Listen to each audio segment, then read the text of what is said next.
co-founder of the social news and entertainment website Reddit, has been found dead.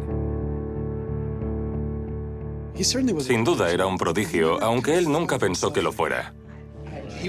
No lo movía la ambición de montar una empresa y ganar dinero. There's a profound sense of loss tonight in Highland Park, Aaron Swartz's hometown, as loved ones say goodbye to one of the internet's brightest lights. Open access and computer activists are mourning his loss. An astonishing intellect. You talk to people who knew him. He was killed by the government, and MIT betrayed all of its basic principles. They wanted to make an example out of him, okay? Los gobiernos tienen un deseo de control insaciable. He was potentially facing 35 years in prison and a $1 million fine. Raising questions of prosecutorial zeal and I would say even misconduct. Have you looked into that particular matter and reached any conclusions? Growing up, I slowly had this process of realizing that all the things around me that people had told me were just the natural way things were, the way things always would be. They weren't natural at all. They were things that could be changed, and they were things that, more importantly, were wrong and should change. And once I realized that, there was really kind of no going back.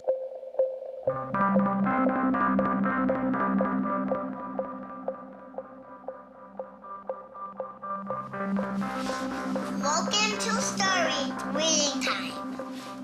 The name of the book is Paddington at the Fair. Nació y creció aquí, en Highland Park. Aaron tenía 2 hermanos y todos eran muy inteligentes. No siempre nos portábamos bien. Éramos 3 niños pequeños corriendo por la casa y causando problemas.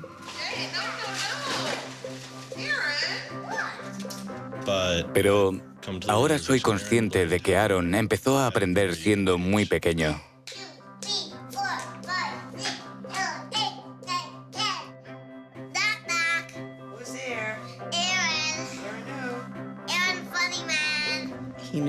Sabía lo que quería y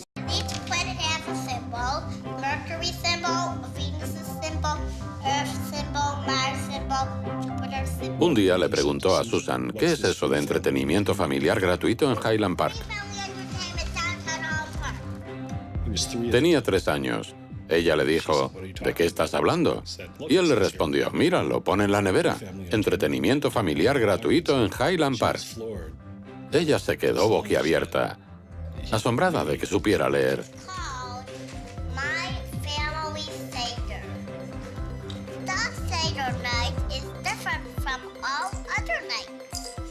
Recuerdo que una vez estábamos en la biblioteca de la Universidad de Chicago. Cogí de la estantería un libro de 1900, se lo enseñé y me dijo, este sitio es extraordinario. Todos éramos muy curiosos, pero a Aaron le encantaba aprender y enseñar.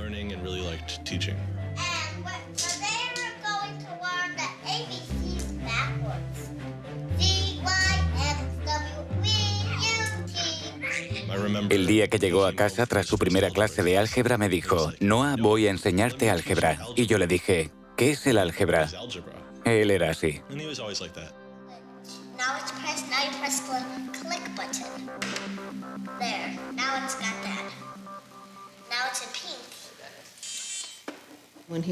Cuando tenía 2 o 3 años, Bob le mostró un ordenador y se volvió loco con ello.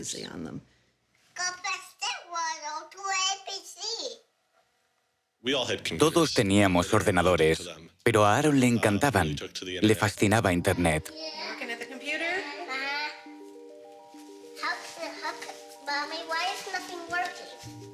Empezó a programar cuando era muy joven.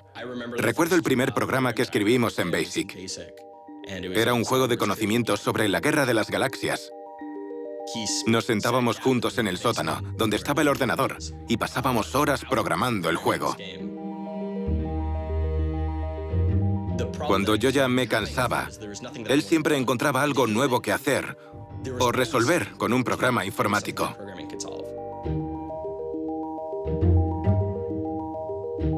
Aaron consideraba la programación como algo mágico para lograr cosas que las personas corrientes no podían. Aaron hizo un cajero automático usando un Creative Macintosh y una caja de cartón.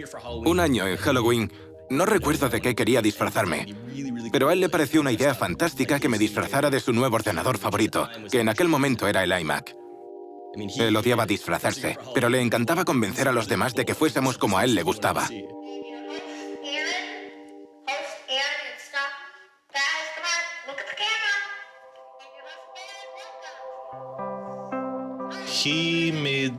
Creó una página web llamada The Info, en la que la gente podía meter información. Pensó, seguro que hay personas que lo saben todo sobre el oro, por ejemplo, y podrían escribirlo en esta página web. Otras personas podrían acceder a la información, leerla y corregirla si pensaban que era errónea. Algo muy parecido a Wikipedia. Pero fue mucho antes de Wikipedia. Y lo desarrolló un niño de 12 años, en su habitación, usando un servidor diminuto y tecnología primitiva. Uno de sus profesores le dijo, es una idea terrible. No puedes dejar que cualquiera edite tu diccionario o tu enciclopedia. Para eso existen los expertos. ¿Cómo se te ha ocurrido una idea tan mala? Mi hermano y yo siempre decíamos, Wikipedia no está mal, pero nosotros tenemos algo parecido en casa desde hace 5 años. La página web de Aaron, theinfo.org, gana un concurso escolar organizado por la compañía de diseño de páginas web con base en Cambridge Arts Digital. Empieza a unirse a comunidades de programación online y a implicarse en el desarrollo de una nueva herramienta para Internet. Me dijo, Ben, estoy trabajando en algo alucinante. Tienes que saberlo. Le contesté, ¿sí? ¿Qué es? Y me dijo, es una cosa llamada RSS. Me explicó de qué se trataba y le pregunté, ¿para qué sirve? ¿Va a usarla alguna página web? ¿Para qué la querrían? Se creó una lista de correos de personas que estaban trabajando en RSS y XML. En ella aparecía el nombre de Aaron Swartz, una persona combativa pero inteligente con muy buenas ideas. Nunca acudía a las reuniones y le preguntaron, ¿cuándo vas a venir a una de las reuniones para conocernos en persona? Y él contestó, no creo que mi madre me deje, tengo 14 años.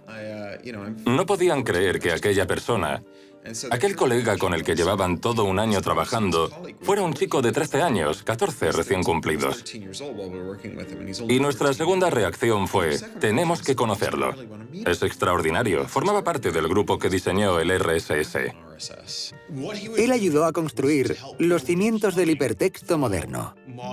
Y la parte concreta en la que él trabajaba, el RSS, era una herramienta que permitía obtener extractos de texto de otras webs. Normalmente se usa para los blogs. Si queremos leer los blogs de 10 o 20 personas, extraemos su contenido en formato RSS, que es una síntesis de todo lo que publican. De ese modo, podemos elaborar una recopilación de noticias de otras páginas. Aaron era muy joven, pero veía que la tecnología era imperfecta y buscaba formas de mejorarla.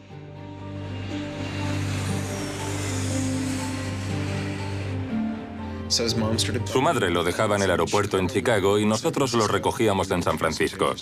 Le presentábamos a mucha gente con la que podía discutir del tema y nos horrorizaban sus terribles hábitos alimenticios. Solo comía alimentos blancos. Por ejemplo, arroz hervido, pero no frito porque no era lo suficientemente blanco, pan blanco y cosas así. Nos maravillábamos al oír la calidad del debate que salía de la boca de aquel joven. Estábamos convencidos de que llegaría lejos en la vida si no moría antes de escorbuto. That now you can't make companies like Doc was saying. You can't have companies that just, let's sell dog food over the internet, let's sell dog food over cell phones. But there's still a lot of innovation going on. I think if you don't see the innovation, maybe your head is in the sand. Tenía la personalidad de un sabelotodo dominante. Pensaba, soy más listo que tú y como soy más listo que tú, soy mejor y puedo decirte lo que tienes que hacer. Y por eso mismo, a veces se comportaba como un idiota. So you aggregate all these computers together and now they're solving big problems like searching for aliens and trying to cure cancer.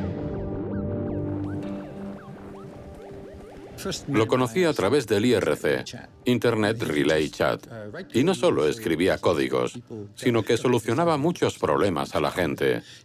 Era un gran filántropo. Compartía los ideales del movimiento de cultura libre. Creo que Aaron intentaba mejorar el mundo, arreglarlo. Tenía una personalidad muy fuerte que a veces provocaba cierto rechazo. No siempre se sentía cómodo con el mundo y el mundo no siempre se sentía cómodo con él. Aaron entró en el instituto y no le gustaba nada. Lo odiaba. No le gustaban las clases ni los profesores. Él sabía cómo conseguir la información. No necesitaba que un profesor le enseñara geometría. Podía aprenderla del libro. No necesitaba que un profesor le diera su versión de la historia norteamericana. Tenía 3 compilaciones históricas a su disposición y podía leerlas cuando quisiera. Solamente le interesaba Internet. Was very frustrated with school. I thought, the teachers didn't know what they were talking about, and they were very domineering and controlling, and the homework was kind of a sham, and it was just like, all a way to pin students together and force them to do busy work. And, I started reading books about the history of education and how this educational system was developed and, alternatives to it in ways that people could actually learn things as opposed to just regurgitating facts their teachers told them. And that kind of led me down this path of questioning things. Once I questioned the school I was in, I questioned the society that built the school, I questioned the businesses that the schools were training people for, and I questioned the government that, set up this whole structure. Una de las cosas que más le obsesionaban eran los derechos de autor. Los derechos de autor siempre han sido una carga en la industria editorial y para los lectores, pero no una carga excesiva. Es una norma razonable que se asegura de que la gente reciba su dinero. La generación de Aaron experimentó el choque entre el antiguo sistema de los derechos de autor y este medio tan asombroso que él estaba ayudando a desarrollar, Internet y la web. Ambos mundos colisionaron y se produjo el caos. Por aquel entonces conoce a un profesor de Derecho de Harvard, Lawrence Lessig, que estaba litigando contra los derechos de autor ante el Tribunal Supremo. Un joven Aaron Swartz vuela a Washington para asistir al juicio. I'm Aaron Swartz, and I'm here to listen to see the Eldred argument. Why did you fly out here from Chicago and come all this way to see the Eldred argument? That's a more difficult question. See the Eldred. Because I don't know. It's very exciting to see the Supreme Court, especially such a prestigious case as this one.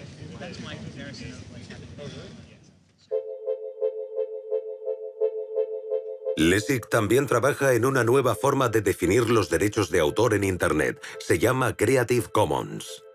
Creative Commons se basa en la idea de dar a los creadores una forma de identificar su creatividad, respetando la libertad que eso conlleva. Así, mientras todos los derechos de autor son reservados, en nuestro modelo solo algunos lo son. Buscamos una forma sencilla de decir, esto es lo que puedes hacer con mi trabajo, pero necesitas mi permiso para estas otras cosas.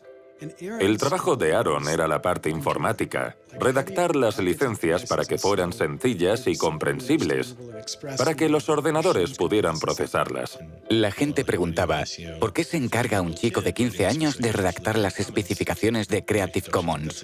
¿No creéis que es un gran error? Y Larry decía, el error sería no hacer caso a este chico.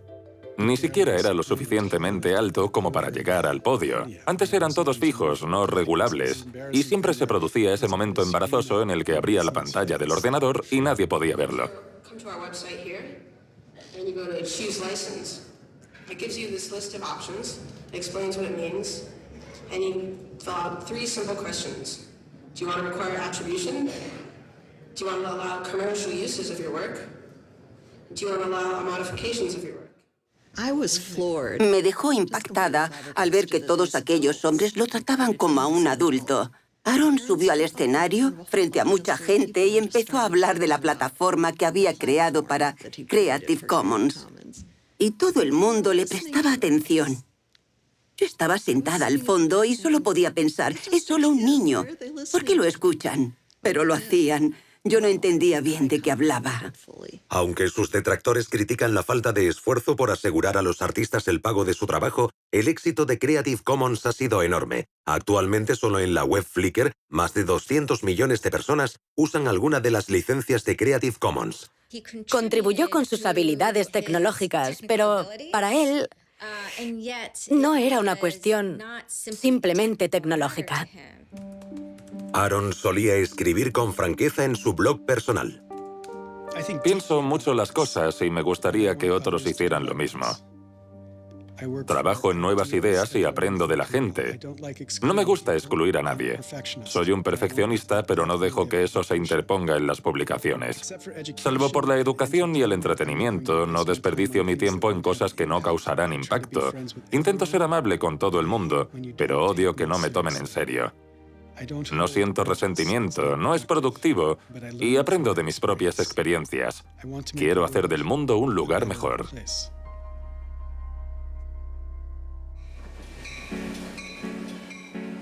En 2004, Schwartz deja Highland Park y se matricula en la Universidad de Stanford. Parecía una colitis ulcerosa que era muy problemática y nos preocupaba que no tomara su medicación.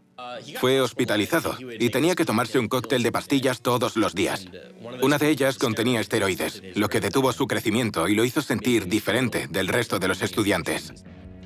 Creo que Aaron se presentó en Stanford dispuesto a terminar su carrera y acabó metido en un programa para estudiantes muy cualificados que en 4 años acabarían siendo grandes magnates y dirigirían las principales empresas del país.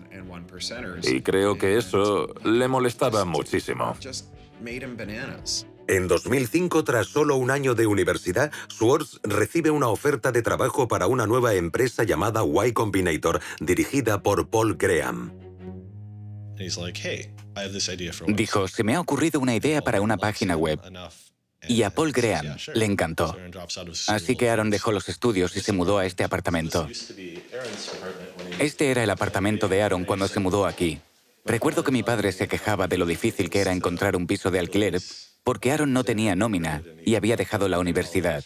Él vivía en lo que ahora es el salón y algunos de estos carteles son de cuando estaba aquí. Esta es la biblioteca. Ahora hay más libros, pero muchos son de Aaron. El sitio de Aaron de Y Combinator se llama Infogamy, una herramienta para hacer páginas web, pero Infogamy apenas tiene usuarios y Schwartz acaba fusionando su proyecto con otro de Y Combinator que necesita ser rescatado. Lo dirigen Steve Huffman y Alexis Ohanian y se llama Reddit. There we were, starting from almost nothing. No users, no money, no code, and growing day by day into a hugely popular website. And it showed no signs of letting up. First we had 1,000 users, then 10,000, then 20,000, and on. It was just incredible. Reddit ha llegado a lo más alto y es un rincón dedicado a los amantes de la informática. Hay mucho humor, mucho arte y la visitan todas las mañanas para enterarse de las noticias. Reddit roza el caos a cierto nivel. Así que, por un lado, es un sitio en el que la gente habla de las noticias del día, de tecnología, de política y de otros problemas. Pero también hay mucho contenido no seguro y material ofensivo. Hay algunas secciones en las que los trolls se sienten como en casa. Así que en ese sentido, Reddit ha generado mucha polémica. Podríamos decir que está al límite del caos. Reddit llama la atención del gigante editorial Condé Nast, que les hace una oferta para comprar la compañía. Les ofrecieron mucho dinero, tanto que molestaba a mi padre con preguntas como ¿dónde voy a guardar tanto dinero? Sería mucho. Muchísimo dinero. Probablemente más de $1 millón. Pero no sé cuánto. ¿Y qué edad tenía en ese momento? 19 o 20 años. En este mismo apartamento se sentaban en unos sofás hechos polvo y se dedicaban a trabajar en Reddit. Cuando la vendieron, organizaron una gran fiesta. Al día siguiente se mudaron a California y me dieron las llaves a mí.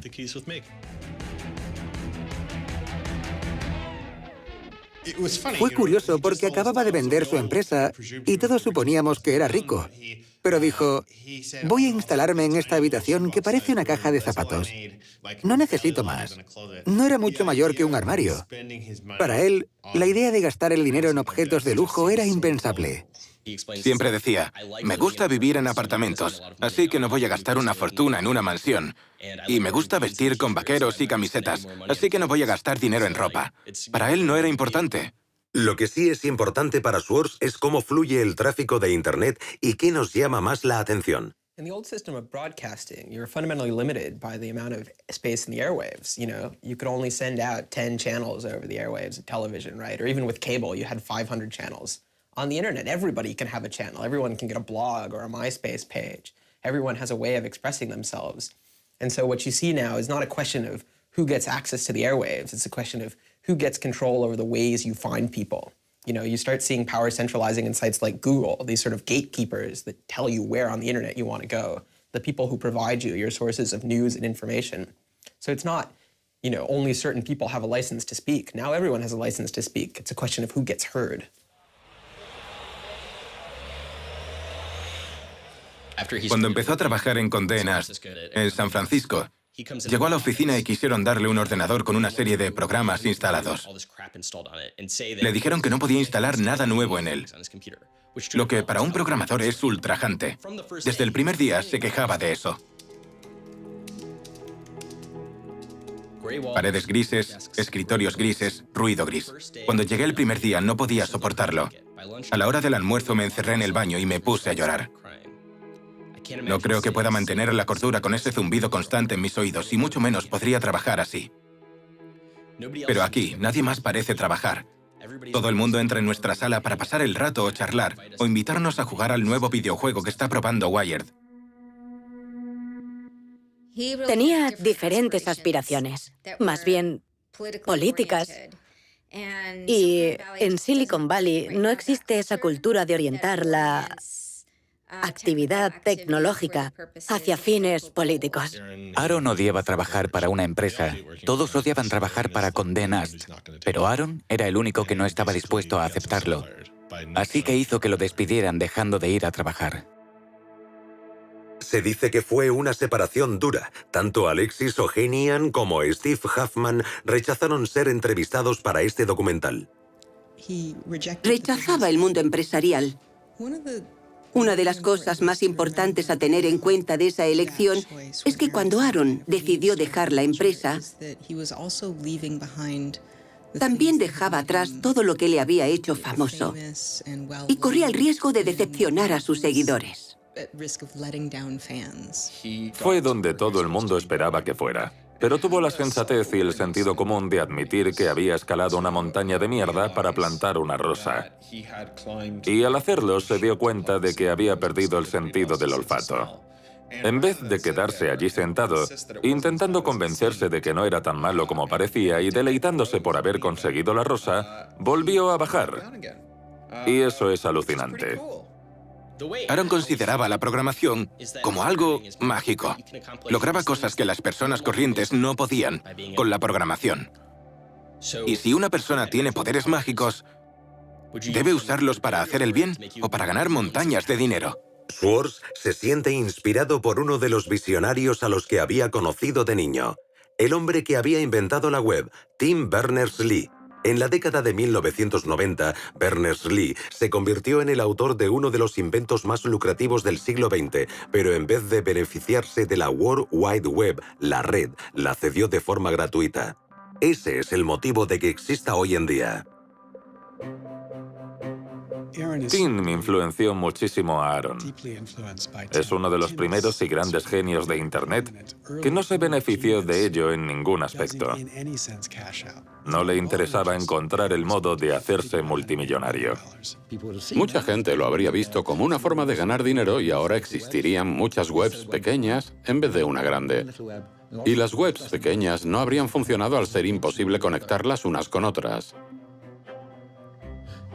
La clave era que conectara a todo el planeta y no podía funcionar a menos que todo el mundo tuviera acceso a ella.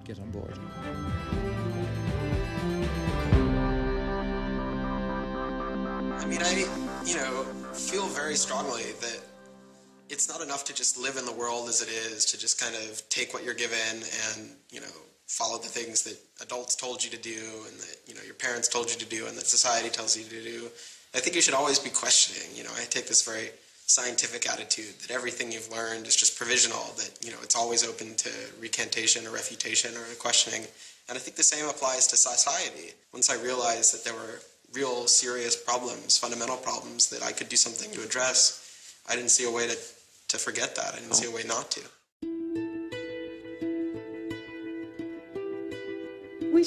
Empezamos a pasar mucho tiempo juntos, como amigos. Hablábamos durante horas todas las noches. Tendría que haber comprendido que él estaba flirteando conmigo, pero creo que hasta cierto punto yo pensaba que era mala idea, que era imposible y que lo mejor era fingir que aquello no estaba sucediendo. Mi matrimonio se derrumbaba y yo no tenía dónde ir. Nos fuimos a vivir juntos y me llevé a mi hija conmigo. Amueblamos la casa y llevábamos una vida muy tranquila. Hacía mucho tiempo que mi vida y la suya no eran tan tranquilas.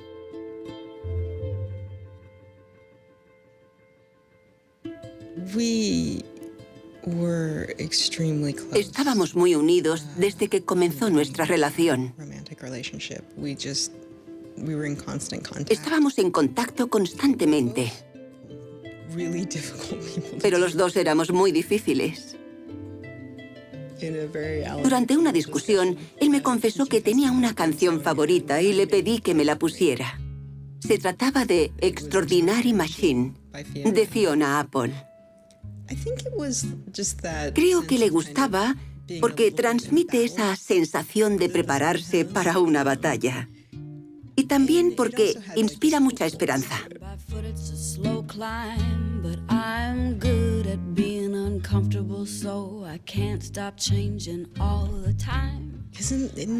En muchos sentidos, Aaron tenía una actitud muy optimista con respecto a la vida. Incluso cuando no lo sentía, podía ser muy optimista.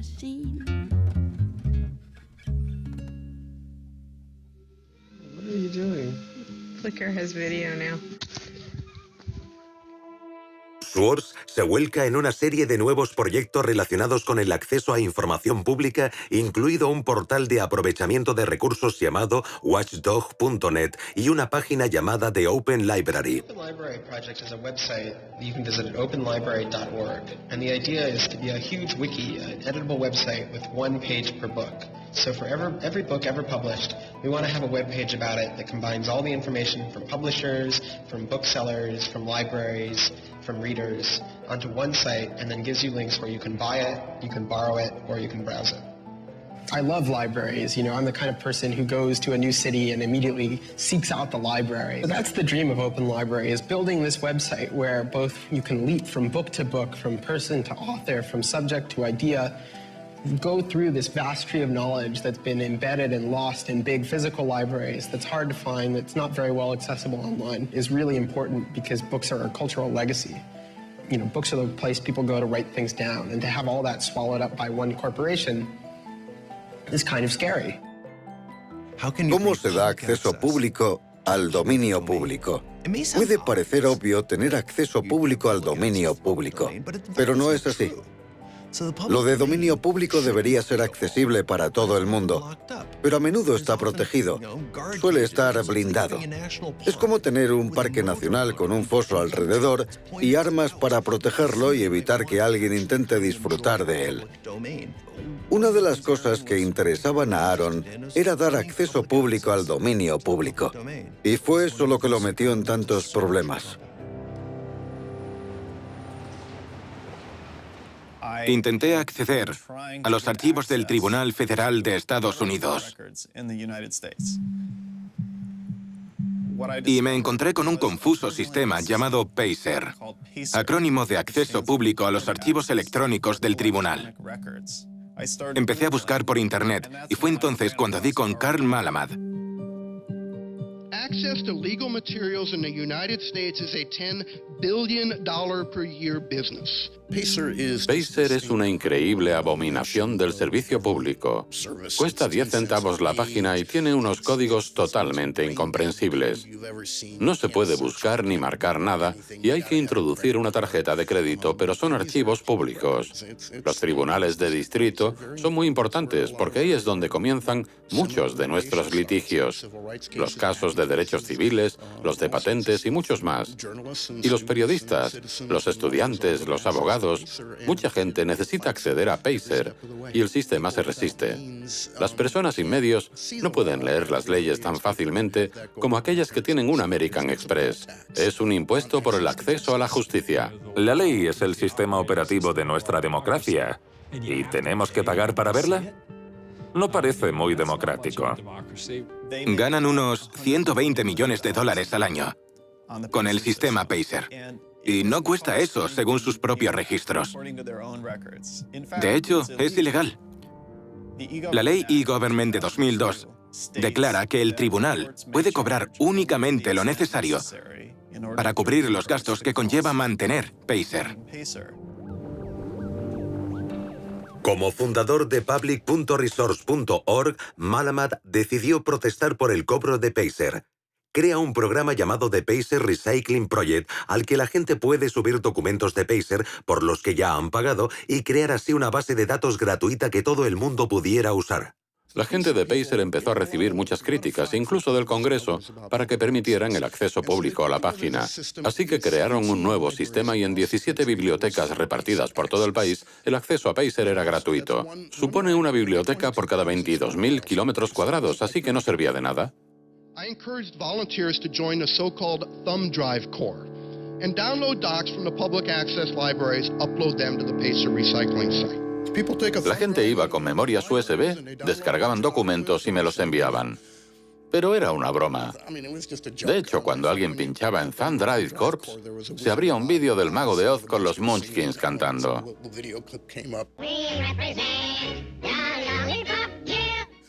Recibí una llamada de Steve Schultz y Aaron diciéndome, queremos unirnos a Thumb Drive Corps. En esa época, coincidí con Aaron en una conferencia.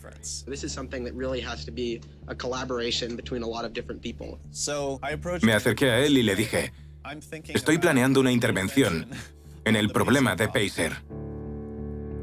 Schultz ya había desarrollado un programa capaz de descargar automáticamente documentos de Pacer de las bibliotecas con acceso gratuito. Schwartz quiere verlo. Le mostré el código. Y en ese momento, yo no sabía qué estaba haciendo. Pero luego resultó que durante el resto de horas que duró la conferencia, se había sentado en un rincón para mejorar mi código con la ayuda de un amigo suyo que vivía cerca de una de esas bibliotecas y que fue hasta allí y empezó a probar el código mejorado. En ese momento, la gente de los tribunales empezaron a darse cuenta de que algo no iba bien. And come in, and soon there were 760 gigabytes of Pacer docs, about 20 million pages. Usando información obtenida de las bibliotecas con acceso gratuito, Schwartz hace una descarga masiva automatizada paralela del sistema Pacer. Se hace con unos 2,7 millones de documentos federales, casi 20 millones de páginas de texto. Now, I'll grant you that 20 million pages had perhaps exceeded the expectations of the people running the Pilot Access Project, but surprising a bureaucrat isn't illegal. Aaron y Carl decidieron informar al New York Times de lo que había pasado. También llama la atención del FBI que empieza a vigilar la casa de los padres de Schwartz en Illinois. Recibí un tuit de su madre en el que decía, «Llámame». Y pensé, ¿qué demonios está pasando? Me puse en contacto con Aaron y su madre no dejaba de repetir, «Dios mío, el FBI, el FBI». Un agente del FBI condujo por el camino de entrada de nuestra casa para ver si Aaron estaba en su habitación. Yo estaba en casa ese día y me preguntaba qué hacía ese coche entrando y saliendo por nuestro camino. Era muy raro. 5 años después lo leí en el informe del FBI y dije, «Oh, Dios mío, había un agente del FBI en la entrada de mi casa». Estaba aterrado, totalmente aterrado. Y se asustó aún más cuando un agente del FBI lo llamó e intentó convencerlo de que acudiera a una cafetería sin un abogado. Me contó que se fue a casa y se acostó en la cama, temblando. La descarga saca a la luz un gran número de violaciones de las leyes de privacidad en los documentos de los tribunales y estos se ven obligados a cambiar su política. El FBI cierra el caso sin presentar cargos. Hasta el día de hoy me parece increíble que alguien, incluso en el puesto más insignificante del FBI, pudiera pensar que el dinero de los contribuyentes debía destinarse a investigar a una persona por robo criminal en base a que había hecho públicas sentencias. ¿Cómo pueden llamarse representantes de la ley y pensar que hacer públicas las sentencias no está bien? Aaron estaba dispuesto a arriesgarse por las causas en las que creía. Molesto por las injusticias sociales, Swartz va más allá de la tecnología y se involucra en una gran variedad de causas políticas. Fui al Congreso y lo invité a venir conmigo para trabajar en prácticas durante un tiempo. De ese modo podría aprender el proceso político. Y se dedicó a aprender el funcionamiento, a adquirir nuevas habilidades y a hackear la política. It seems ridiculous that miners should have to hammer away until their whole bodies are dripping with sweat, faced with the knowledge that if they dare to stop, they won't be able to put food on the table that night, while I get to make larger and larger amounts of money each day just by sitting and watching TV. But apparently the world is ridiculous. So I co-founded a group called the Progressive Change Campaign Committee, and what we try and do is we try and organize people over the internet who care about progressive politics and moving the country in a more progressive direction to kind of come together, join our email list, join our campaigns, and help get progressive candidates elected all across the country. El grupo es responsable de la campaña para promover la elección de Elizabeth Warren al Senado. Puede que pensara que era un sistema estúpido, pero vino para aprender su funcionamiento porque pensaba que podía ser modificado como cualquier sistema social. Pero su pasión por el conocimiento y las bibliotecas no queda relegada a un segundo plano. Aaron empieza a interesarse por las instituciones que publican artículos académicos. By virtue of being students at a major U.S. university, I assume that you have access to a wide variety of scholarly journals. Pretty much every major university in the United States pays these sort of licensing fees to organizations like JSTOR and Thomson and ISI to get access to scholarly journals that the rest of the world can't read. Estas publicaciones, artículos e investigaciones son básicamente toda la riqueza del conocimiento humano en Internet, y muchas han sido pagadas con dinero del gobierno o de los contribuyentes, pero para leerlas hay que volver a pagar elevadas tasas a editores como Reed Elsevier. These licensing fees are so substantial that people who are studying in India instead of studying in the United States don't have this kind of access. They're locked out from all of these journals. They're locked out from our entire scientific legacy. I mean, a lot of these journal articles, they go back to the Enlightenment. Every time someone has written down a scientific paper, it's been scanned and digitized and put in these collections. That is a legacy that has been brought to us by the history of people doing interesting work, the history of scientists.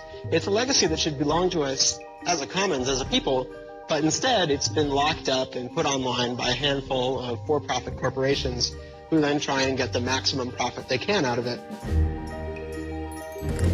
Un investigador financiado por una universidad o el gobierno publica un artículo y en el último paso del proceso, una vez que está hecho todo el trabajo y se ha terminado la investigación, la idea, el trabajo de laboratorio, el análisis, después de todo eso, en la última fase, el investigador debe entregar sus derechos de autor a una empresa multimillonaria, y eso no está bien. Se trata de un negocio basado en un trabajo voluntario y los editores se sientan encima del pastel para comerse toda la nata. Es una estafa. Una editorial de Gran Bretaña obtuvo unos beneficios de $3.000 millones el año pasado. Es un timo. JSTOR juega un papel insignificante en esta historia, pero por algún motivo fue la empresa a la que Aaron decidió desafiar. Asistió a varias conferencias sobre acceso libre y publicación libre. No sé quién era la persona de JSTOR, pero en un momento dado Aaron le preguntó: ¿cuánto costaría liberar el material de JSTOR para siempre? Y le contestó, creo que dijo $200 millones, algo que a Aaron le parecía absurdo. Trabajando con una beca en Harvard, se entera de que los usuarios de la red del MIT, abierta y muy rápida, tienen acceso a los contenidos de JSTOR. Schwartz aprovecha la oportunidad. You have a key to those gates. And with a little bit of shell script magic, you can get those journal articles. El 24 de septiembre de 2010, Schwartz registra un portátil láser recién comprado en la red del MIT con el nombre de Gary Host. El usuario se registra como Ghost Laptop. No pirateó JSTOR en el sentido tradicional de la palabra. La base de datos de JSTOR estaba organizada, así que le resultó muy fácil averiguar cómo descargar todos los artículos. Estaban numerados, así que no tuvo más que poner barra, número de artículo 444.024 y 25 y 26. Creó un script o guión de comandos en Python llamado keygrabbing.py, que fue cogiendo un artículo tras otro. Al día siguiente, Ghost Laptop empieza a coger artículos, pero la IP del ordenador no tarda en ser bloqueada. Para Schwartz no es más que un pequeño alto en el camino. Cambia la dirección IP del portátil y sigue descargando. JSTOR y el MIT toman varias medidas para tratar de impedir la descarga cuando se dan cuenta. Y cuando esas medidas no funcionaron, JSTOR negó el acceso del MIT a su base de datos. Así que durante un tiempo jugaron al gato y al ratón, accediendo a la base de datos de JSTOR. Por supuesto, Aaron era el gato, ya que su habilidad tecnológica era muy superior a la de los informáticos de JSTOR que intentaban proteger el sistema. En el sótano de uno de los edificios había un cuarto de comunicaciones abierto. Y en vez de conectarse por Wi-Fi, bajó hasta allí, conectó el ordenador directamente a la red y lo dejó descargando todos los artículos con un disco duro externo. Sin que Schwartz lo sepa, su ordenador y el disco duro son descubiertos por las autoridades, que no detienen la descarga. En vez de eso, instalan una cámara de vigilancia.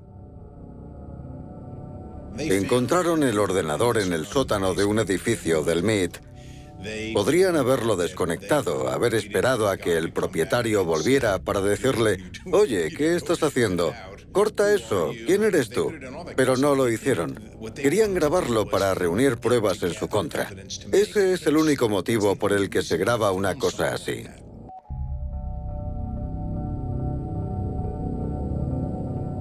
Al principio, la única persona que aparece en la cámara de vigilancia solo usa el cuarto para almacenar botellas y latas.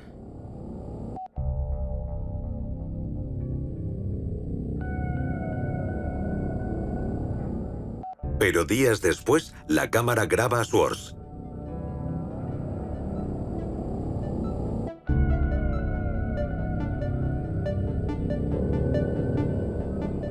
Schwartz está cambiando el disco duro. Lo saca de su mochila, desaparece de la imagen durante unos 5 minutos y luego se marcha.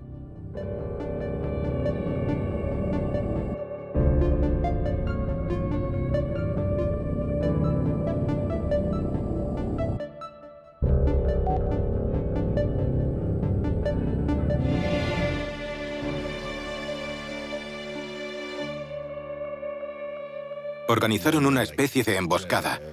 Él volvía a casa en bici desde el MIT y de repente aparecieron varios coches de policía y empezaron a seguirlo. Él contaba que los agentes lo embistieron. Me dijo que no se dio cuenta de que eran policías que querían arrestarlo. Pensaba que alguien intentaba atacarle. Me dijo que lo golpearon.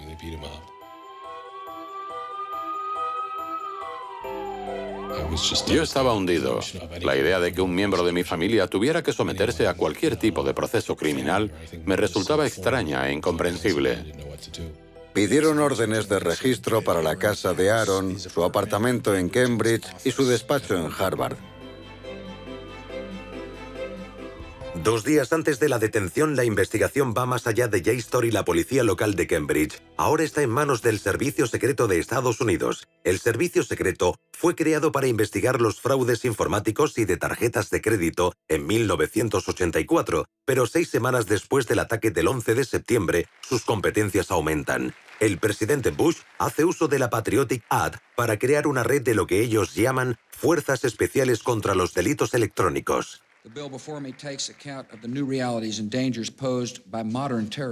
Según el servicio secreto, actúan principalmente contra actividades de gran impacto económico, grupos criminales organizados y estafas relacionadas con las nuevas tecnologías. El servicio secreto lleva el caso de Swords a la Fiscalía de Boston. Había un tipo en la fiscalía con el título de director de las Fuerzas Especiales o la División de Delitos Informáticos. No sé a qué se dedicaría, pero uno no es fiscal de crímenes informáticos si no tiene crímenes informáticos que resolver. Así que se abalanzó sobre el caso, decidió llevarlo él, no se lo asignó a ninguna otra persona de la fiscalía. Es Steven Hyman. El fiscal Steven Hyman se mantiene apartado de la vida pública desde el arresto de Aaron Swartz, pero podemos verlo en este episodio del programa de televisión American Greed, grabado en la época de la detención de Aaron. En él describe su anterior caso contra el famoso pirata informático Alberto González, que le valió una enorme atención mediática y numerosos elogios. González organizó el robo de más de 1 millón de números de tarjetas de crédito con sus claves de seguridad, el mayor fraude de su clase en la historia. Aquí Hyman describe a González y da su opinión sobre la piratería.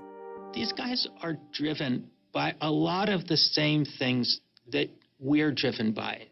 They have an ego, they like challenge, and of course they like money and everything you can get from money.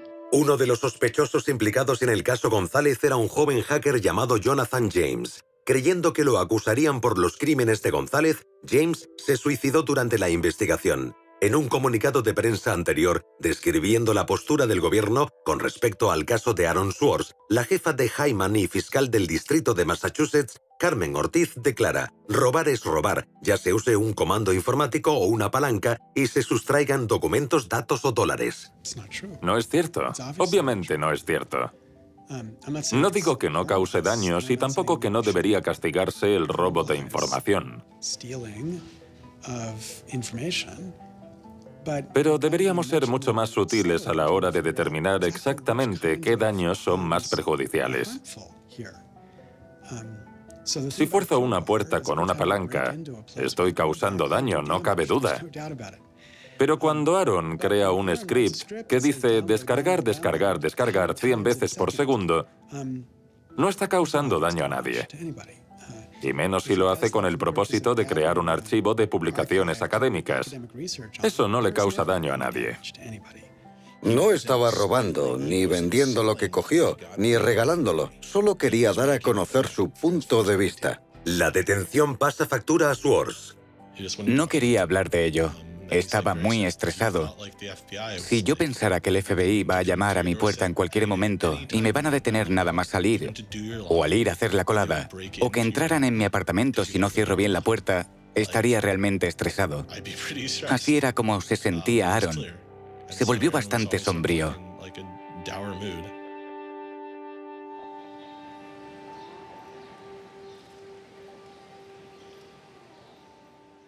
En aquella época nunca dejaba muy claro dónde iba, porque le daba miedo de que el FBI lo estuviera esperando.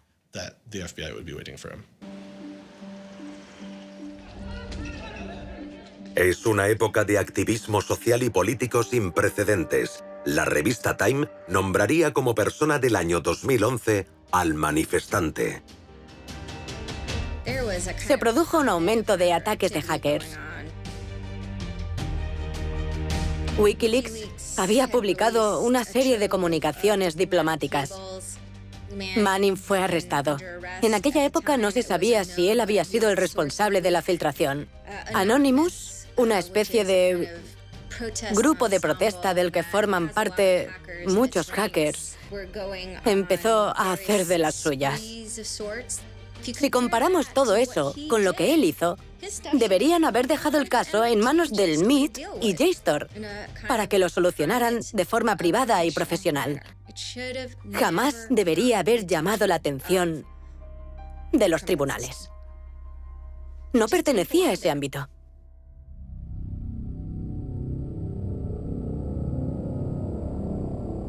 Antes de ser acusado, y 1 año de arresto domiciliario sin usar ordenadores en ningún momento. A cambio, Swords debe declararse culpable de un delito grave. Allí estábamos. No teníamos ni idea de cuál era la acusación del gobierno ni sus pruebas, pero debíamos tomar la decisión. Y nuestro abogado insistía en que aceptáramos. El gobierno nos ponía unos requisitos innegociables y todo el mundo nos decía que las probabilidades de ganar eran mínimas. Así que, aunque no fuera culpable, más le valía aceptar el trato. Boston tiene su propia división de delitos informáticos con muchos abogados, probablemente más de los que necesitan. Y seguramente tenían una enorme cantidad de casos que no podían llevar a juicio porque algunos delincuentes viven en Rusia o pertenecen a corporaciones con abogados que cobran 500 o 700 dólares la hora que se enfrentarían a ellos. Y después estaba el caso de este chico. Era fácil demostrar su culpabilidad y el FBI ya lo tenía fichado. Así que, ¿por qué no ir a por él con todo el peso de la ley? Sería bueno para la imagen del fiscal y la del gobierno, porque demostrarían que estaban luchando contra todo tipo de terroristas. Estaba muy asustada. Me daba miedo que se llevaran mi ordenador y acabar en la cárcel por el contenido de mi ordenador. En mi portátil tenía material confidencial procedente de fuentes de mi anterior trabajo. Y mi prioridad es mantener siempre la privacidad de mis fuentes. Me daba mucho miedo lo que pudiera pasarle a Ada. Aaron me contó que le habían ofrecido un trato y que lo aceptaría si yo le pedía que lo hiciera.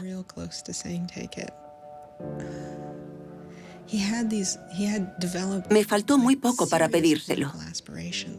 Tenía aspiraciones políticas serias que había desarrollado cuando decidió abandonar su trabajo corporativo y comenzar esta nueva vida dedicada al activismo político. Pero pensaba que no podía seguir por ese camino habiendo cometido un delito. Una vez me dijo, estábamos paseando junto a la Casa Blanca y me dijo, ahí no dejan trabajar a delincuentes.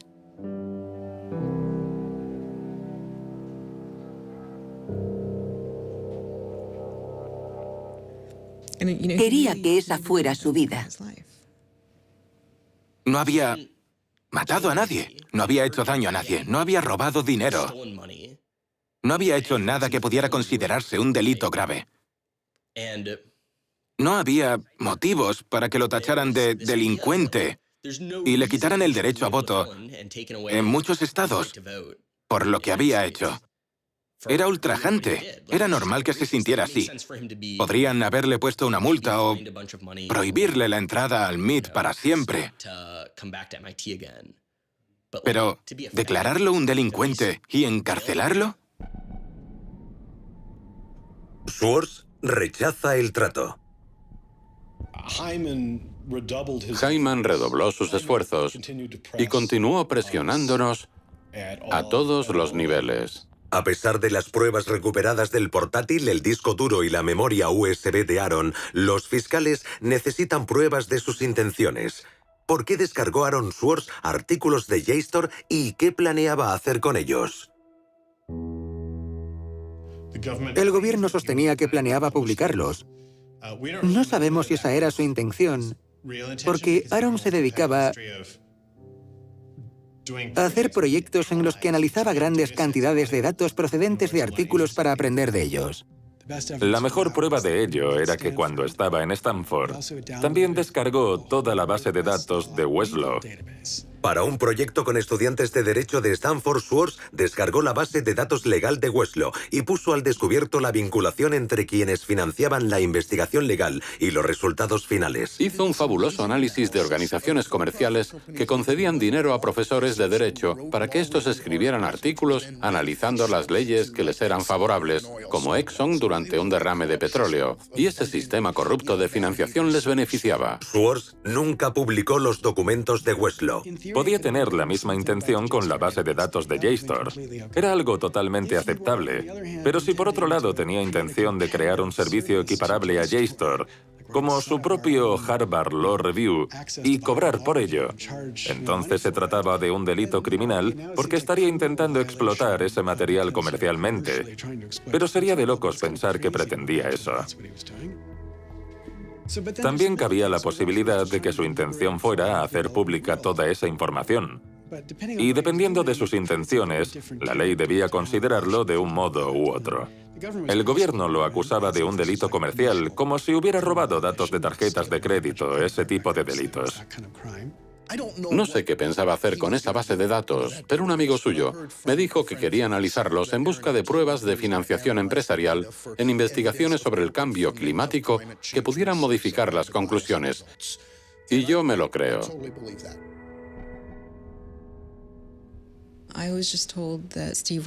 Me dijeron que Steve quería hablar conmigo.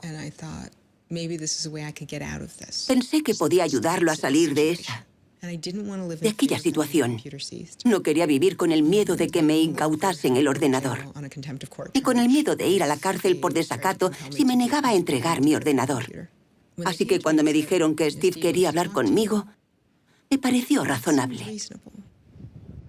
Hacen una propuesta a Norton que permite a los fiscales hacerle preguntas sobre el caso de Aaron a cambio de inmunidad para ella sobre cualquier información que revele durante la entrevista. No me gustaba la idea. Dije a mis abogados repetidas veces que me parecía sospechoso. No me gustaba. No quería inmunidad ni la necesitaba. No había hecho nada. Pero fueron muy estrictos. No estaban dispuestos a permitirme hablar con el fiscal sin inmunidad. Para que quede claro, te ofrecen un acuerdo de inmunidad limitada. Sí, exacto. En el que básicamente entregabas información a cambio de protección. No se trataba de entregar información. Al menos yo no lo veía así. Se trataba de hablar del tema con ellos. ¿Te hicieron preguntas? Me hicieron preguntas. Podían preguntar lo que quisieran. Y dijeras lo que dijeras, no podrían procesarte. Intenté rechazarlo varias veces. Dije una y otra vez que no quería la inmunidad. Estaba enferma y mis abogados no dejaban de presionarme. Estaba confusa. En aquel momento no me iba bien, estaba deprimida y asustada.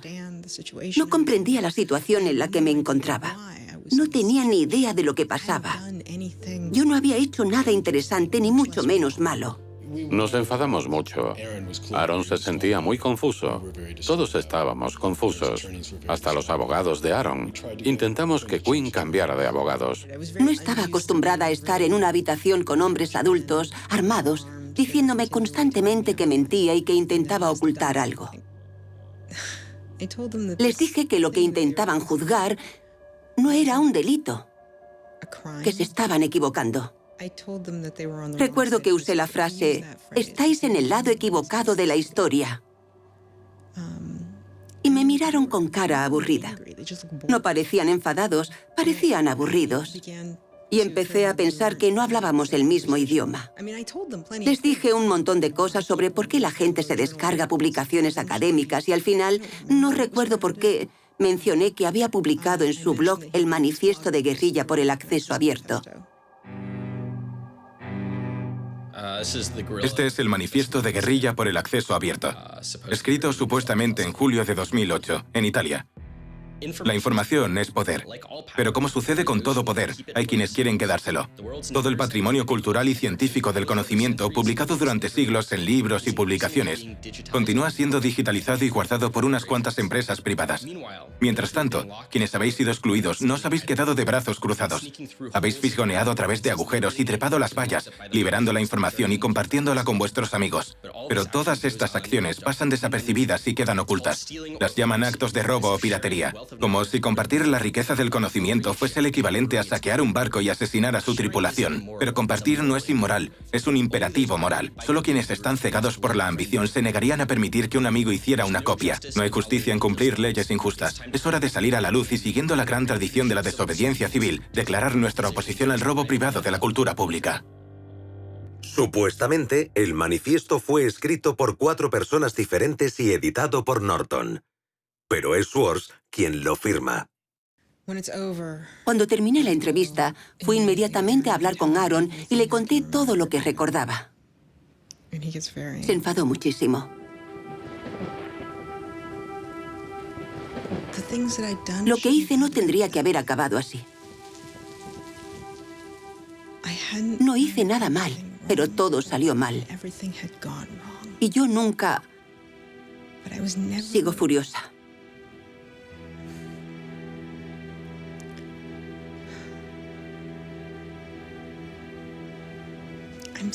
Sigo furiosa por haber intentado por todos los medios que aquella gente hiciera lo correcto y que ellos lo volvieran todo en mi contra, haciéndome daño de todas las maneras posibles.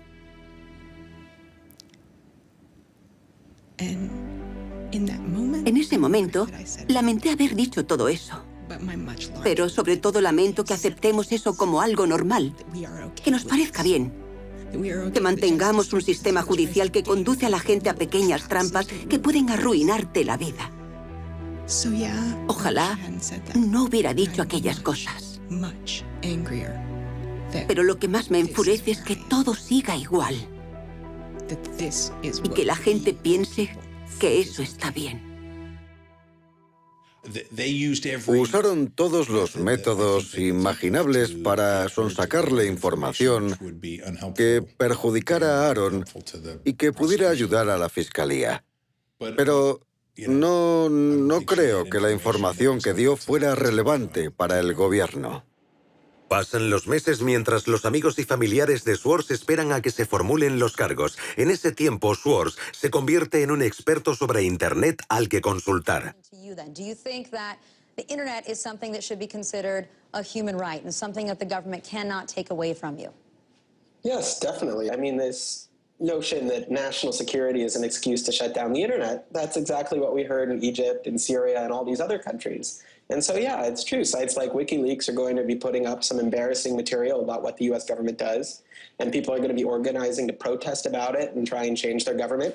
You know, and that's a good thing. That's what all these First Amendment rights of free expression, of freedom of association are all about. And so the notion that we should try and shut those down, I think, just goes against very basic American principles. The principle, I think, is one that our founding fathers would have understood. If the internet had been around back then, instead of putting post offices in the Constitution, they would have put ISPs.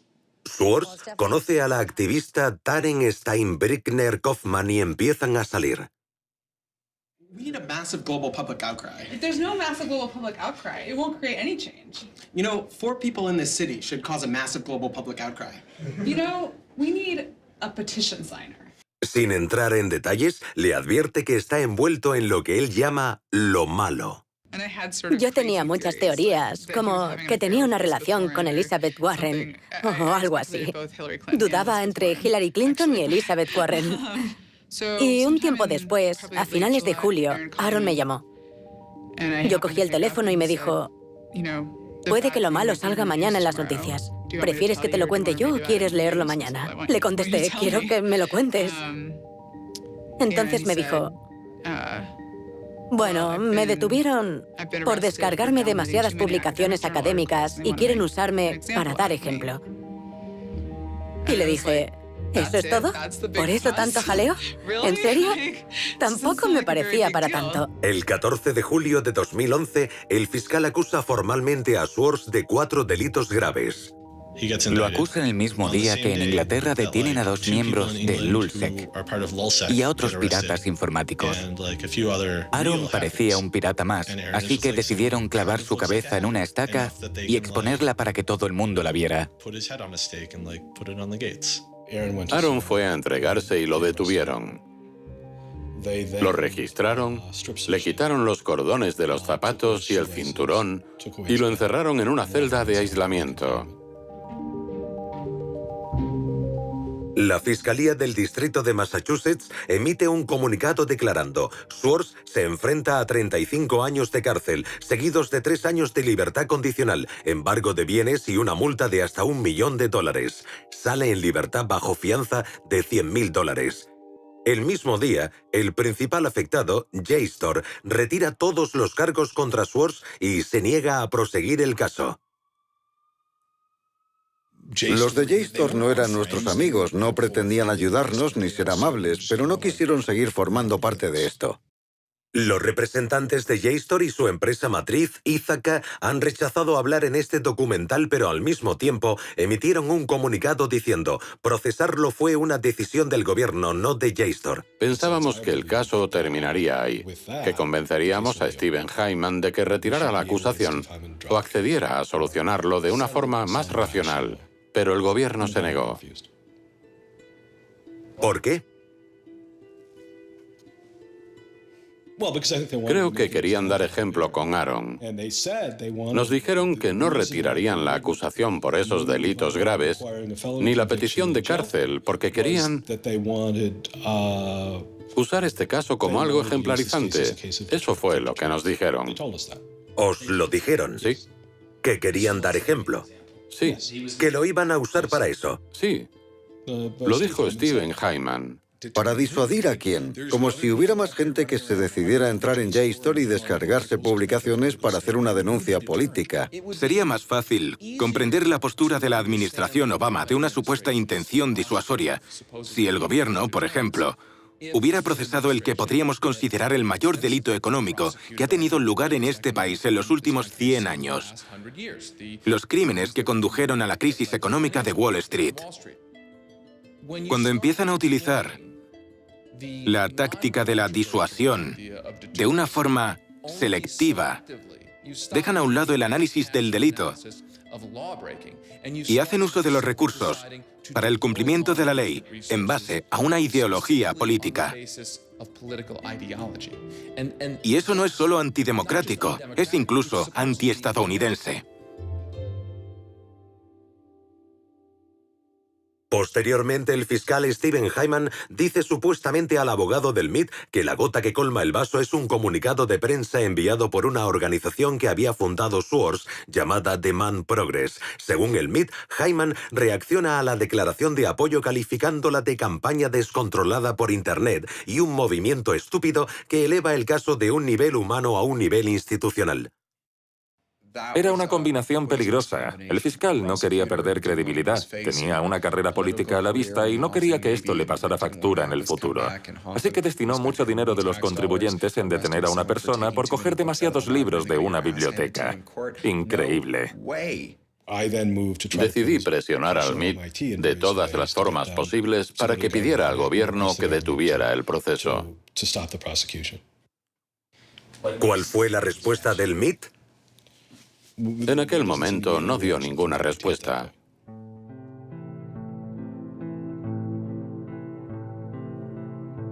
El MIT no defendía a Aaron, lo que para muchos miembros de su comunidad parecía ultrajante, porque sin duda es un centro que promueve la cultura hacker en cierto sentido.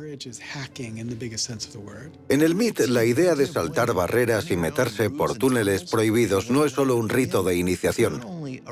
Es prácticamente parte de su filosofía. Abrir cerraduras es casi una asignatura obligatoria. Tenían la autoridad moral necesaria para interrumpir el proceso.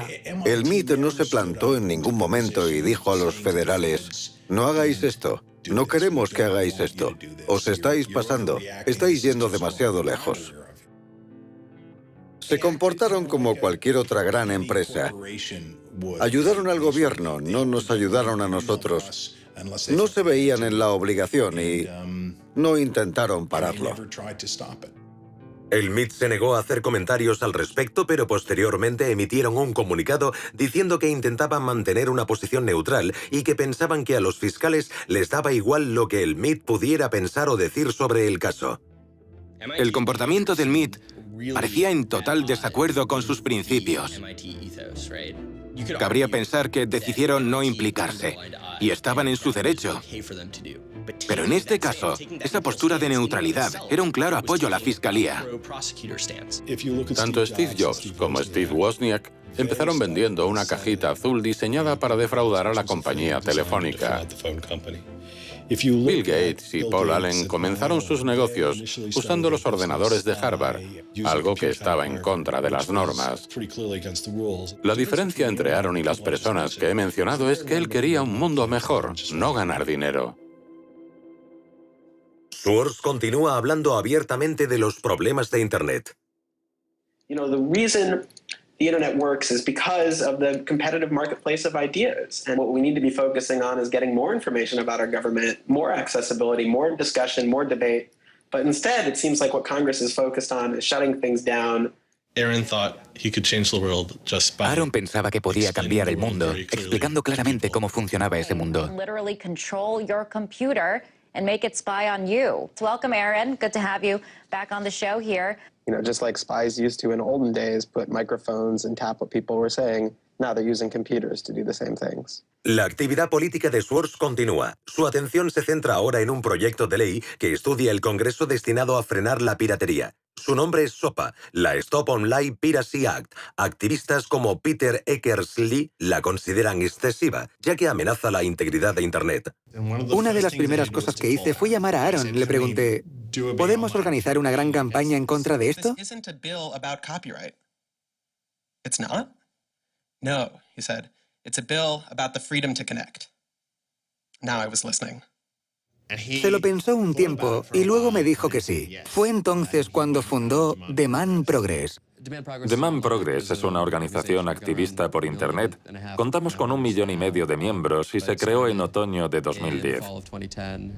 Aaron fue una de las personas que más contribuyó al activismo en contra de los problemas de justicia social en este país. SOPA fue la primera ley destinada a restringir la piratería online de música y cine. Pero lo que hacía era tratar con un martillo un problema que necesitaba un bisturí. De aprobarse la ley, permitiría a una empresa retirar la financiación de páginas web sin necesidad de un proceso o incluso forzar a Google a excluir sus enlaces. Tan solo necesitaría una reclamación por infracción de derechos de autor. Enfrenta a los titanes de los medios de comunicación tradicionales contra una nueva cultura mucho más sofisticada. It makes everyone who runs a website into a policeman. And if they don't do their job of making sure nobody on their site uses it for anything that's even potentially illegal, the entire site can get shut down without even so much as a trial. This was over the top. I mean, this Era exagerada. Era una catástrofe. This bill poses a serious threat to speech and civil liberties for all who use the internet.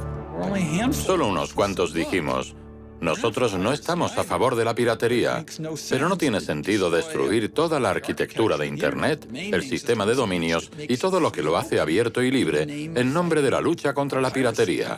Aaron lo veía igual. Freedoms guaranteed in our Constitution, the freedoms our country had been built on, would be suddenly deleted. New technology, instead of bringing us greater freedom, would have snuffed out fundamental rights we'd always taken for granted.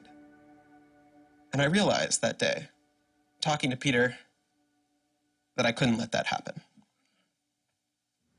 Cuando se propuso la ley SOPA en octubre de 2011, se consideraba inevitable. En aquel momento, nuestra estrategia se basaba en retrasarla y tal vez suavizarla un poco. Pero ni siquiera nosotros pensábamos que pudiéramos frenarla. Cuando trabajas en Washington, aprendes que allí los enfrentamientos legislativos son en realidad luchas entre intereses empresariales. Eso es lo que decide la legislación. Y los enfrentamientos más reñidos son los que se producen entre intereses corporativos que hacen contribuciones a campañas electorales o que representan determinados lobbies. Esos son los más reñidos. Cuando no hay enfrentamientos, es porque todo el dinero está de una parte, las grandes empresas están de una parte y millones de personas de otra. No había visto nada como la ley PIPA o SOPA en todos mis años de servicio público. Más de 40 senadores apoyaban la ley. Así que ya tenían un largo camino recorrido para conseguir los 60 votos necesarios para aprobarlas. Even I began to doubt myself. It was a rough period. Swartz y Demand Progress consiguen un gran apoyo usando métodos de concienciación tradicionales, combinados con un servicio de voz sobre IP para facilitar que la gente pudiera llamar al Congreso. Nunca había conocido a nadie capaz de operar a ese nivel, tanto tecnológico como de estrategia de campaña. Millones de personas llaman al Congreso y firman peticiones en contra de la ley SOPA. Al Congreso le pilla desprevenido. There was just something about watching those clueless members of Congress debate the bill watching them insist they could regulate the internet and a bunch of nerds couldn't possibly stop them. I am not a nerd. I'm just not enough of a nerd. Maybe we ought to ask some nerds what this thing really does. Let's have a hearing, bring in the nerds. Really? Nerds? You know, I think actually the word you're looking for is experts. To enlighten you so your laws don't backfire, break the internet. Usamos el término empollón, pero podemos hacerlo porque lo somos. El hecho de que llegaran hasta donde lo hicieron sin consultar a ningún experto demuestra el grave problema que hay en este país. I'm looking for somebody to come before this body and testify in a hearing and say this is why they're wrong. Antes había un departamento que asesoraba a los congresistas a nivel científico y tecnológico. Pero Gingrich lo cerró. Dijo que era un gasto inútil y en ese momento el Congreso regresó a la Edad Media. Nadie pensaba que se podía anular la ley SOPA. Ni siquiera Aaron. Merecía la pena intentarlo. Pero era una batalla perdida. Y recuerdo que unos meses después me dijo, creo que podríamos conseguirlo. Y le contesté, sería increíble. Las llamadas al Congreso continúan. Cuando el sitio de alojamiento de dominios GoDaddy decide apoyar la ley, decenas de miles de usuarios transfieren sus dominios en forma de protesta. En una semana, GoDaddy cambia de postura con respecto a la ley SOPA. Cuando los congresistas que apoyaban a la industria de la música y el cine se dan cuenta de la repercusión, deciden suavizar la ley. Se notaba la repercusión. Estaba claro que nuestros argumentos empezaban a resonar. Era como si Aaron encendiera una cerilla y se la apagaran. Encendía otra y se la apagaban. Pero al final consiguió que una prendiera y provocó un gran incendio. El 16 de enero de 2012, la Casa Blanca emite un comunicado diciendo que no apoya la ley. Y entonces sucede... I'm a big believer that we should be dealing with issues of piracy and we should deal with them in a serious way, but this bill is not the right bill. Jimmy Wales demuestra su apoyo cerrando 24 horas Wikipedia, una de las 5 páginas web más populares del mundo. Tiene un alto porcentaje de todas las visitas que se hacen en Internet. Wikipedia went black, Reddit went black, Craigslist went black, the phone lines on Capitol Hill flat out melted. Members of Congress started rushing to issue statements retracting their support for the bill that they were promoting just a couple days ago. En 24 horas, el número de detractores de la ley SOPA en el Congreso pasó de esto a esto. Ver a congresistas y senadores cambiar de bando el mismo día en que cerraron todas esas páginas fue increíble. Unos 100 congresistas se retractaron. And that was when, as hard as it was for me to believe, after all this, we had won. The thing that everyone said was impossible, that some of the biggest companies in the world had written off as kind of a pipe dream, had happened. We did it. We won. This is a historic week in internet politics, maybe American politics. Lo que nos dijo la gente de Washington, los que trabajaban en el Capitolio, fue que el día en que se cerraron tantas páginas como protesta por la ley SOPA, recibieron más emails y llamadas que nunca. Fue un momento emocionante. Internet maduró políticamente. Fue impresionante, porque cuesta creer que sucediera. Cuesta creer que una ley con tanto apoyo financiero no pasara del Congreso. Y no solo no pasó del Congreso, no fue aprobada. Sometimes to feel like you're powerless, like when you come out in the streets and you march and you yell and nobody hears you. But I'm here to tell you today, you are powerful. So yeah, maybe sometimes you feel like you're not being listened to, but I'm here to tell you that you are. You are being listened to. You are making a difference. You can stop this bill if you don't stop fighting. Stop PIPA. Stop SOPA. Some of the biggest internet companies, to put it frankly, would benefit from a world in which their little competitors could get censored. We can't let that happen. Para él era más importante asegurarse de hacer un pequeño cambio que jugar un pequeño papel en un gran cambio. Pero con la ley SOPA jugó un gran papel en un gran cambio. Así que para él fue una especie de prueba. Él quería dedicar su vida a cambiar el mundo. Y lo meditaba todo de una manera muy científica, midiendo su impacto. Pero aquello le demostró que era posible, que lo que quería hacer con su vida era posible. Demostró que podía hacerlo, que podía cambiar el mundo. Para un chico que pensaba que nunca había logrado nada, y me refiero a Aaron, aquel fue un momento de satisfacción al sentir que había hecho algo bueno y que posiblemente aquella sería su única victoria. Everyone said there was no way we could stop SOPA. We stopped it. This is 3 outrageously good victories, and the year isn't even over yet. I mean, if there's a time to be positive, it's now. Consiguió frenar la ley SOPA un año después de su detención, pero la alegría no era total por lo que le esperaba. Estaba decidido a participar en el proceso político. Era imparable. La lista de organizaciones que funda Swords, a veces en colaboración con otros, es enorme. Y años antes de que Edward Snowden sacara a la luz el problema de la vigilancia en la red, a Swords ya le preocupaba. It's shocking to think that the accountability is so lax that they don't even have sort of basic statistics about how big the spying program is. And if the answer is, oh, we're spying on so many people we can't possibly even count them, then that's an awful lot of people, right? And one thing if they said, look, you know, we know the number of telephones we're spying on, we don't know exactly how many real people that corresponds to, but they just came back and said, we can't give you a number at all. That's pretty, I mean, it's scary is what it is. Well, that's scary. Le presionaron muchísimo. Le quitaron todo el dinero que había ganado. Le amenazaron con arrebatarle su libertad. ¿Por qué lo hicieron? ¿Por qué persiguen a los activistas? ¿Por qué persiguen a las personas que revelan la verdad de determinadas cuestiones? Desde los bancos a la guerra e incluso la transparencia gubernamental. El secretismo solo beneficia a los que ya están en el poder, y vivimos en una era de secretismo que coincide con que el gobierno quizá esté llevando a cabo acciones ilegales e inconstitucionales.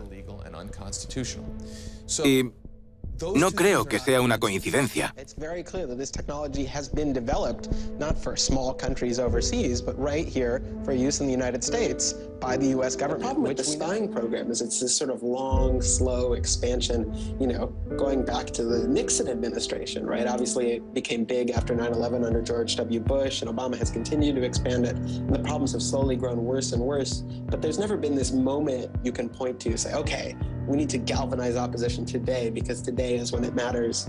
Instead, it's mattered for... En mi opinión, el fiscal que procesó a Aaron Swartz quería enviar un mensaje claro a un grupo de personas que la administración Obama consideraba una amenaza política.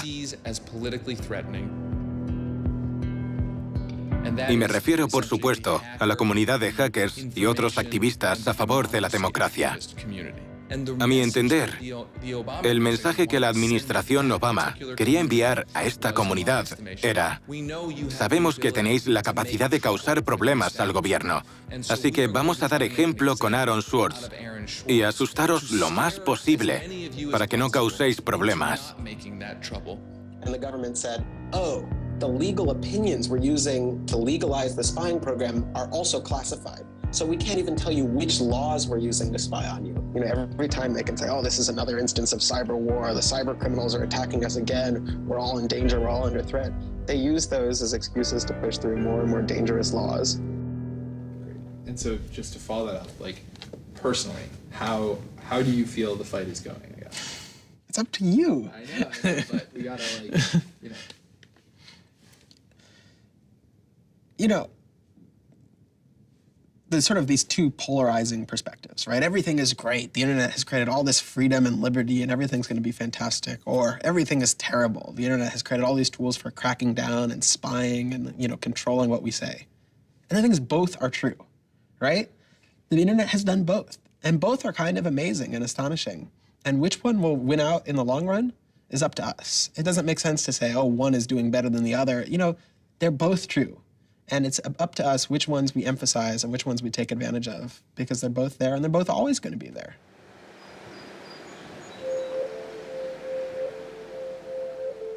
El 12 de septiembre de 2012, los fiscales presentan nuevos cargos contra Swords por fraude electrónico, acceso ilegal a un ordenador y fraude informático. Ahora, en vez de 4 delitos graves, Swords se enfrenta a 13. La presión de la fiscalía aumenta radicalmente, al igual que la posible condena y la multa a pagar. Presentaron una nueva acta de acusación para añadir más cargos y tenían una teoría sobre por qué su conducta constituía un delito federal y por qué debía conllevar una condena mayor aún. Esa teoría y gran parte de las acusaciones contra Swords se basaban en una ley promulgada en 1986 llamada Ley de Fraude y Abuso Informático. La ley de fraude y abuso informático se inspiraba en la película Juegos de Guerra con Matthew Broderick. Era una gran película. En ella, un joven consigue, gracias a la magia de las redes informáticas, lanzar un ataque nuclear. Suficiente como para que aprobaran la ley de fraude y abuso informático. Es una ley anticuada que va contra las condiciones de uso del servicio. Por ejemplo, en webs de citas como eHarmony o Match.com, si alguien cambia sus características personales, dependiendo de la jurisdicción y el fiscal, podría tener graves problemas. Todos sabemos lo que son las condiciones de uso. La mayoría no las leen, pero incumplirlas podría significar estar cometiendo un delito grave. Las condiciones de uso de una web suelen decir: sea amable con los demás o no hagas nada inapropiado. La idea de que la ley penal tenga algo que decir con respecto a estas normas puede parecer una locura a mucha gente. Los ejemplos son incluso más extravagantes. Hasta que se cambió en marzo de 2013, las condiciones de uso de la página web de la revista juvenil 17 decían que había que ser mayor de 18 años para leerla. Tal y como el Departamento de Justicia ha interpretado la ley de abuso y fraude informático, todos estamos cometiendo delitos. Imprecisa y propensa a una mala interpretación, la ley de abuso y fraude informático se ha convertido en un modelo único para juzgar una gran variedad de infracciones informáticas. Aunque no es el único factor, en el caso de Swords, 11 de las 13 acusaciones en su contra están relacionadas con dicha ley. La pregunta ¿por qué? Pende sobre gran parte de la historia de Aaron Swords. ¿Qué motivaba al gobierno y cuál era su objetivo? El Departamento de Justicia se ha negado a contestar a nuestras preguntas, pero el profesor Orin Kerr, que trabajó como fiscal, ha estudiado el caso. Mi punto de vista sobre este caso es muy diferente al de otra gente por varios motivos. Fui fiscal del distrito durante 3 años antes de empezar a trabajar como profesor. El gobierno presentó un acta de acusación en base a los delitos que pensaban que él había cometido. En lo que respecta a la ley, teniendo en cuenta precedentes, leyes y casos similares que se habían juzgado hasta el momento, creo que las acusaciones eran justas. Sé que existe un gran debate sobre si debía ser procesado o no. Hay quienes apoyan el acceso abierto y hay quien no. Creo que el gobierno se tomó muy en serio el manifiesto de guerrilla por el acceso abierto. Lo veían como a una persona decidida a infringir la ley. Swords quería abolir una ley que consideraba injusta. Y en una democracia, cuando piensas que una ley es injusta, hay varias formas de cambiarla. Se puede hacer a través del Congreso, como hizo Swords con la ley SOPA, pero también se puede violar esa ley para intentar anularla. Y creo que lo que motivaba a la Fiscalía era la idea de que Swords no solo estaba decidido a infringir la ley, sino que también quería asegurarse de que quedaba anulada. Que todo el mundo tuviera acceso a la base de datos y sacarla a la luz pública, como la pasta de dientes que no puede volver a meterse en el tubo.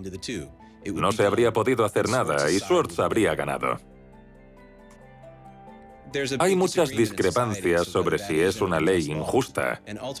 Y a fin de cuentas es una decisión que debe tomar el pueblo estadounidense a través del Congreso. Por otro lado, seguimos intentando trazar una línea entre los delitos menores y los graves. El campo de la informática es relativamente nuevo y esas líneas aún no están trazadas con exactitud. Seguimos intentando definirlas. Se trata de un mal uso del criterio procesal.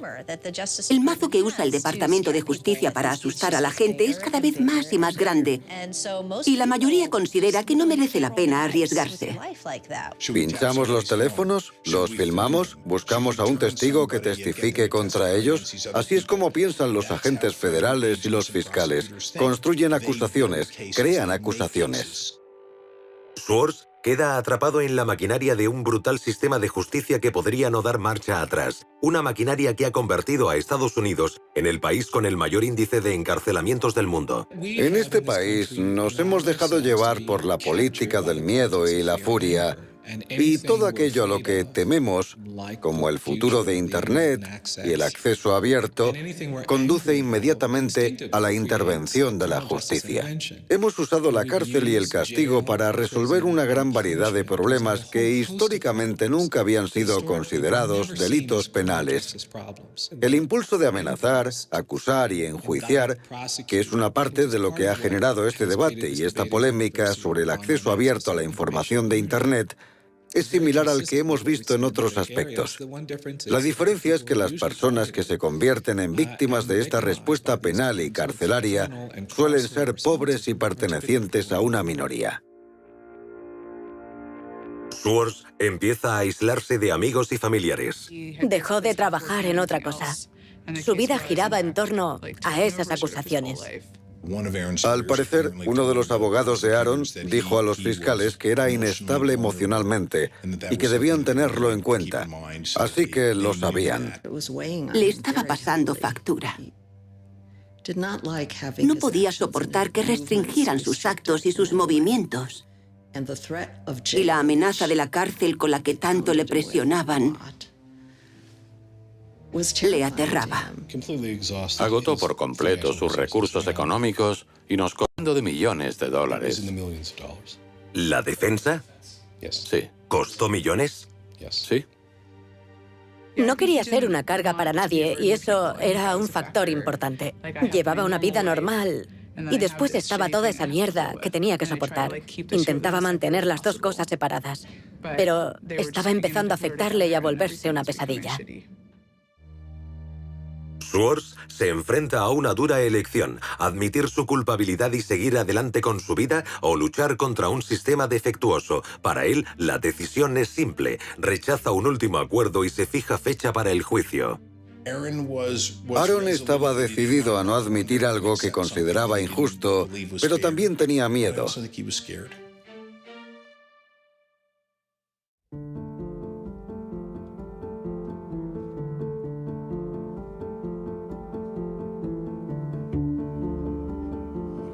Yo creo que no habrían podido condenar a Aaron.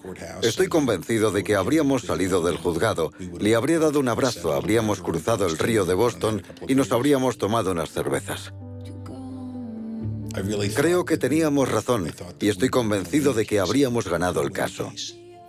No hablaba mucho de ello, pero se notaba cuánto sufría.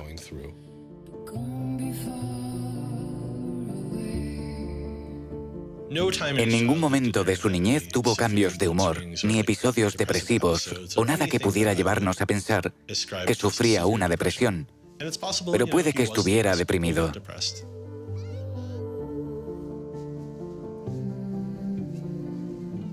Al principio de nuestra relación, cuando llevábamos 3 o 4 semanas saliendo, me dijo que yo era mucho más fuerte que él. Aaron era débil en muchos sentidos. Le costaba mucho más que al resto sobrellevar ciertas cosas, pero eso también formaba parte de su genialidad. Creo que sufrió una pequeña depresión clínica cuando tenía unos 20 años, pero no mientras estuvo conmigo. No era una persona alegre, pero eso no significaba que fuera depresivo. Simplemente había estado sometido a una enorme presión durante 2 años seguidos y no quería seguir soportándolo. Sencillamente fue demasiado.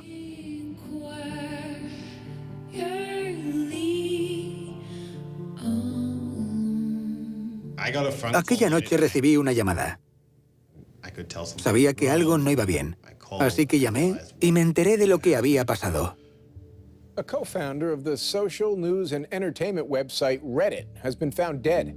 Police say 26-year-old Aaron Swartz killed himself yesterday in his Brooklyn apartment. Pensé que habíamos perdido a una de las mentes más creativas de nuestra generación. El mundo se me vino abajo en ese momento.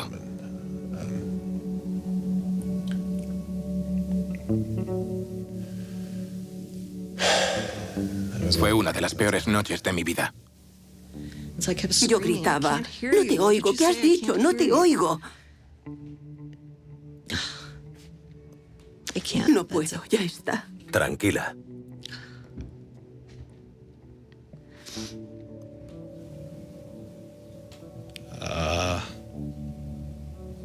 Nadie lo entendía.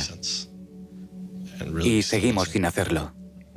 Estaba tan frustrado y furioso.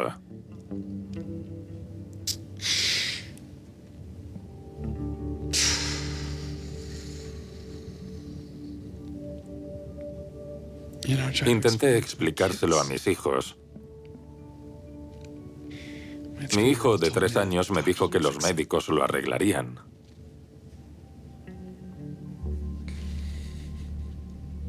Conozco a mucha gente que ha muerto, pero nunca había perdido a nadie así.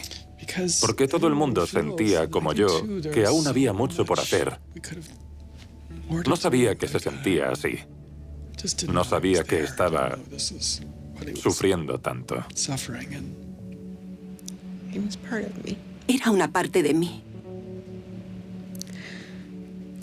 Y no quería creérmelo.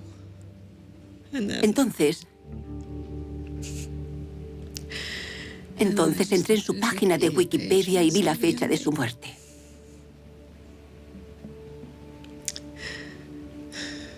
...2013.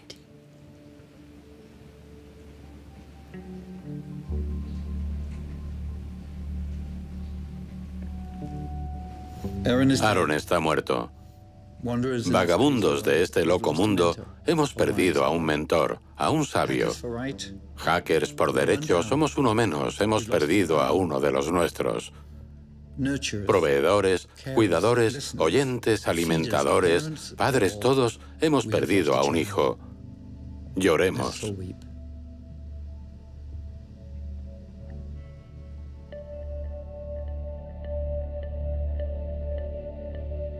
Lo primero que pensé fue, ¿y si nadie se da cuenta?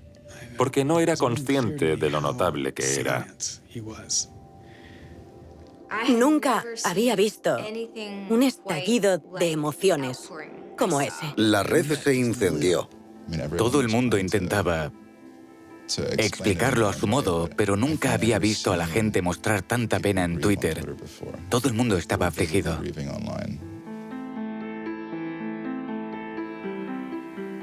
Era el chico de Internet y el viejo mundo lo había matado. Vivimos en una época en la que las grandes injusticias no se pagan. Los arquitectos de la crisis económica cenan con el presidente de forma regular. En estos tiempos, la idea de que esto es lo que el gobierno debería perseguir parece absurda, si no fuera tan trágica. La pregunta es, ¿podemos hacer algo para que el mundo sea un lugar mejor? ¿Cómo podemos perpetuar ese legado? Es lo único que debemos preguntar. En todo el mundo están empezando a celebrarse reuniones de hackers. En cierto modo, Aaron Swartz ha sacado lo mejor de nosotros. Y ahora todos nos preguntamos, ¿cómo podemos solucionar esto? He was, in my humble opinion, one of the true extraordinary revolutionaries that this country has produced. I don't know whether Aaron was defeated or victorious, but we are certainly shaped by the hand of the things that he wrestled with. When we turn armed agents of the law on citizens trying to increase access to knowledge, we've broken the rule of law, we've desecrated the temple of justice. Aaron Swartz was not a criminal. Change does not roll in on the wheels of inevitability. It comes through continuous struggle. Aaron really could do magic. And I'm dedicated to making sure that his magic doesn't end with his death. He believed that he could change the world, and he was right.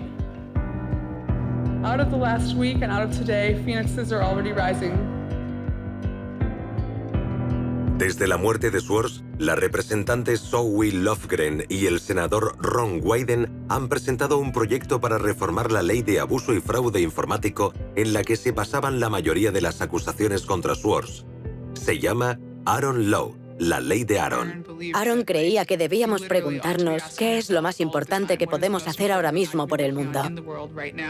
Y si no estamos trabajando en eso, ¿por qué no lo hacemos?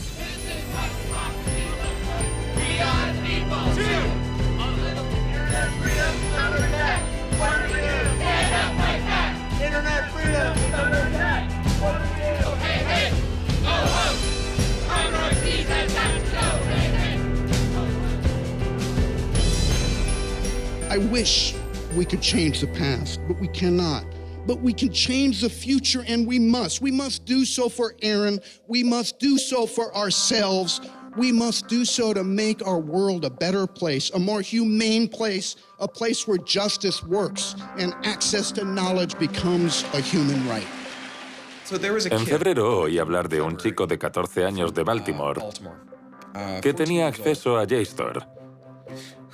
Había estado leyendo muchas de las publicaciones académicas y se le había ocurrido la forma de hacer pruebas de detección para el cáncer de páncreas. El cáncer de páncreas es mortal porque siempre se detecta demasiado tarde. Cuando lo detectamos es tarde para hacer algo. Envió correos al Departamento de Oncología de Johns Hopkins, cientos de ellos. Un chico de 14 años. Sí, 14 años. La mayoría de la gente lo ignoró, pero un investigador contestó a su correo y le dijo, no es ninguna tontería, ¿por qué no vienes? El chico dedicó las tardes y los fines de semana a trabajar con este investigador y en febrero salió en las noticias. Fue unas semanas después de la muerte de Aaron. Perdón. Este chico dijo que habían encontrado el modo de detectar el cáncer de páncreas en sus primeras etapas y eso iba a salvar muchas vidas. Y luego dijo que por eso era tan importante lo que había hecho Aaron. Porque nunca se sabe. Este conocimiento universal no es tan solo algo que usan los gobiernos para determinar los límites de velocidad en carreteras. También es de donde surgen las pruebas que evitarán que nuestros hijos mueran de cáncer de páncreas. Y si no tenemos acceso al conocimiento, la persona que podría solucionar determinados problemas quizá no dé nunca con la respuesta. He slept so well, he didn't fall out of bed once, not even when he dreamed he was back on the spacecraft.